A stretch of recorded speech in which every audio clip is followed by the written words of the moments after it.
You ask Tiger to solve.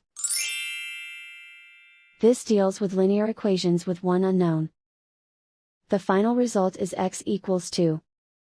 Let's solve it step by step. Group all constants on the right side of the equation. Add 8 to both sides. Simplify the arithmetic.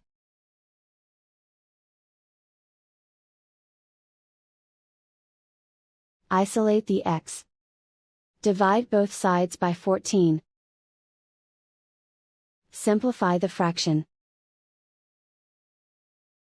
Find the greatest common factor of the numerator and denominator. Factor out and cancel the greatest common factor.